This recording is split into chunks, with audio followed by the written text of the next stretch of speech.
E isso é muito legal. O primeiro ponto é a minha correlação. Eu geralmente gosto de correlacionar o staff com carreiras de liderança, né? E o próprio Sven Peter, que é outro link que eu vou mandar também, ele faz isso. Então, começando com o staff e o seu impacto. Então, o staff lá, ele impacta sobretudo o código. Ele pensando, se você pensar, ele tem uma correlação muito próxima com um senior manager ou um head de tecnologia, tá? Ele foca sobretudo em várias squads, né? Então eu tenho lá vários grupos de times, eu influencio aqueles times lá, definindo a arquitetura, conduzindo a direção da arquitetura, todo esse tipo de coisa.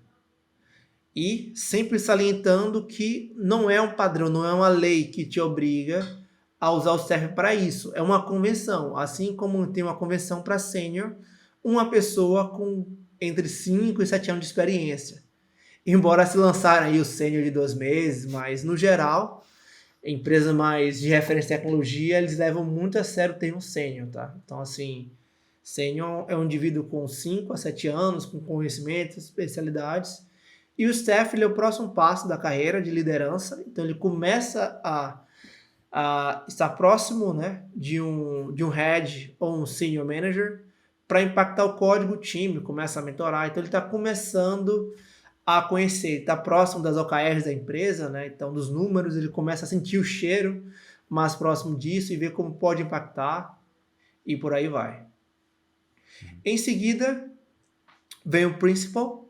Isso varia também de empresa para empresa, se é uma empresa mais de outsourcing ou delivery ou de produto. No geral, esse principal ele impacta sobretudo a diretoria ou um produto. Por que eu falo isso? Dos estilos de negócio. Ele tem que sempre visualizar o produto em si. Então ele já está próximo das OKRs dessa área. Ele está próximo da diretoria. Eu geralmente gosto de correlacionar isso até para ter uma relação one-to-one. Né? Então, por exemplo, se minha empresa tem 5 diretores, se eu tenho 40 principals, alguma coisa pode estar errada, porque não tem tanto espaço para tantas OKRs. Ou dividiu mal lá as fatias de pizza, né? Ou alguma coisa está estranha. Então, o principal é o cara que impacta o produto ou a diretoria, não sei como, depende de como sua empresa chama, né? Mas o grupo de grupos da área. E por último, geralmente, é o distinguish. O distinguish ele tem a função de impactar a empresa como um todo. No geral, novamente, né? Pode ser que daqui a 2 meses, assim como você tem o sênior de 2 meses, 2 anos, pode ter um distinguish de 3 meses também, né? Colocar aquele nome bonito no LinkedIn. Mas, por padrão, o distinguish ele é um cara que cria tecnologia.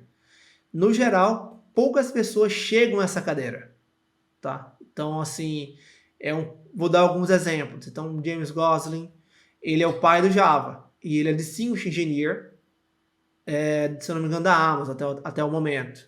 O Emmanuel Bernard, ele é Distinguished Engineer da Red Hat e ele é um dos co-criadores do Quarkus, que é um framework muito utilizado no Java nesse momento.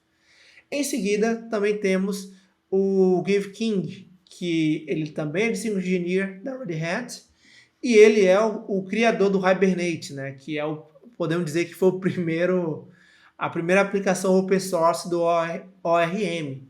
Então repara que o Distinguish, além de impactar a empresa, ele é a influência na área e tecnologia do mundo.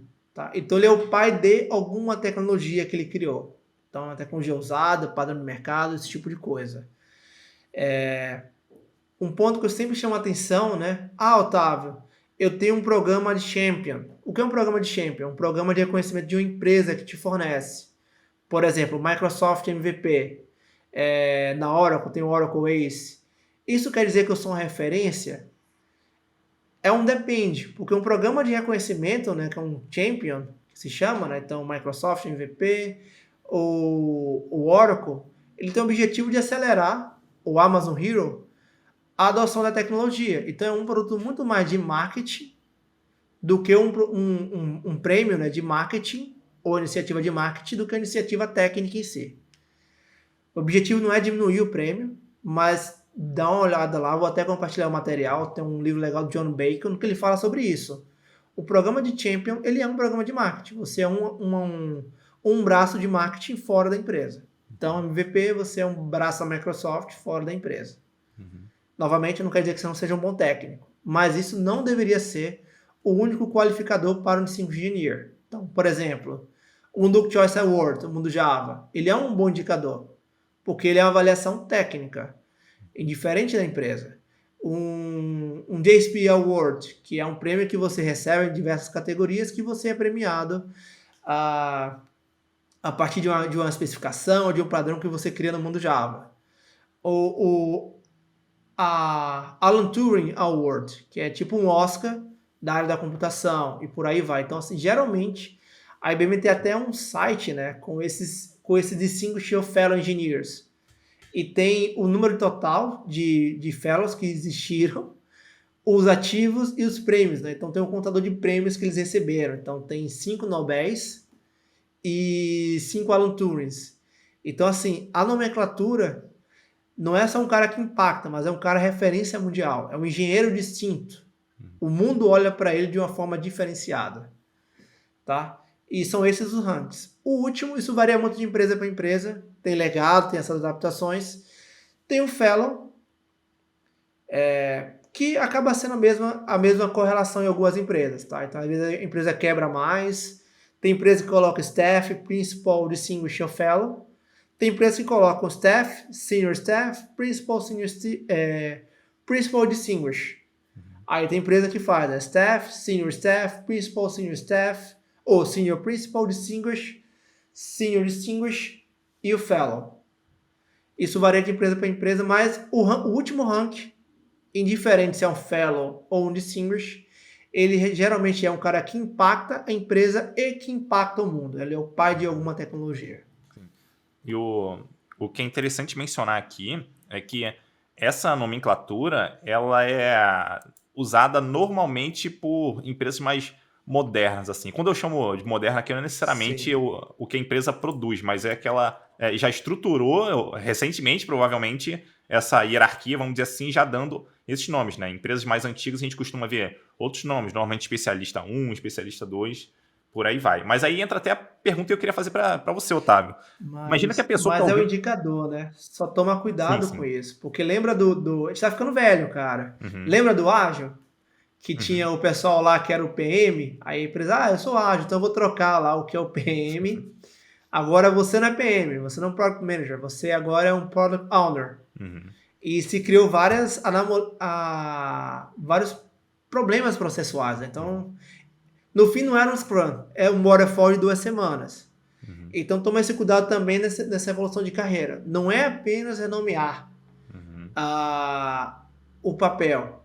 Porque não adianta você renomear um staff por um especialista se o papel é o mesmo. Lembra que é uma combinação do contexto técnico com a comunicação. Então, você é um cara que tem uma comunicação mais assertiva, você tem um soft skill mais apurado e todo esse tipo de coisa. Você participa e é próximo do executivo, tem o lance do storytelling, você tem que saber, vou falar com o executivo, eu vou falar de impacto, vou falar com a engenharia, eu vou falar de atualização de linguagem.